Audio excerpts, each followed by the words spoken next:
Nagpasaklolo sa NBI ang kapuso comedian na si Pokwang matapos umanong gamitin sa pang-scam ang lokasyon ng kanyang bahay sa Antipolo.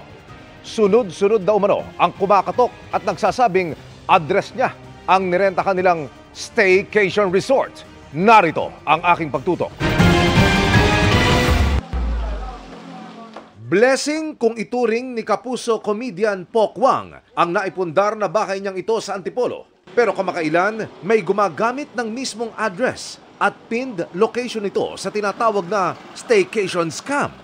Sa social media page, pinalalabas na lokasyon ito ng isang staycation resort na bogus naman at hindi kanya. Magaganda yung mga pinapost niya dun sa sa account niya eh. Ikaw naman siya, ay magandang review, magandang ay oo nga.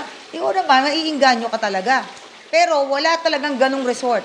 Mula Disyembre hanggang nitong nakalipas na araw ng mga puso, maya't-mayaan niya ang punta sa kanyang bahay ng mga umunoy nagbayad para tumuloy sa bogus staycation resort. Gustuhin man daw na bawiin ang ibinayad, binablock na ang mga biktima ng scammer. Minsan sa loob na isang araw, ang kumakatok na tao dito, 3 hanggang 5 biktima. Sa isang araw lang yon. At karamihan yon mga nagda-down na. 7,000, may 5,000, may 10,000. Sa isang linggo, kumikita siya ng mahigit kumulang 200,000. Walang ideya si Pokwang kung bakit nagamit sa scam ang kanyang address. Naglagay na sila ng notice sa bakod ng kanilang bahay para ipaalam ito sa publiko. Natatakot ako para sa family ko. Nilagay mo sa risk ang buhay ng pamilya ko. Kaya hindi kita titigilan. Kakasuhan ko siya. Kanina, formal lang nagain ng reklamo sa NBI Cybercrime Division si Pokwang. Panawagan niya sa mga natangayan ng pera. Magsama-sama tayo. Huwag natin titigilan at hindi nakukulong yan.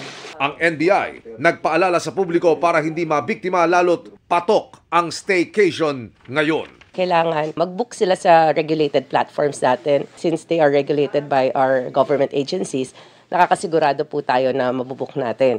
Secondly po, mag-ocular to make sure that the owner legally allowed by the owner po. Para sa GMA Integrated News, Emil Sumangil, nakatutok 24 oras.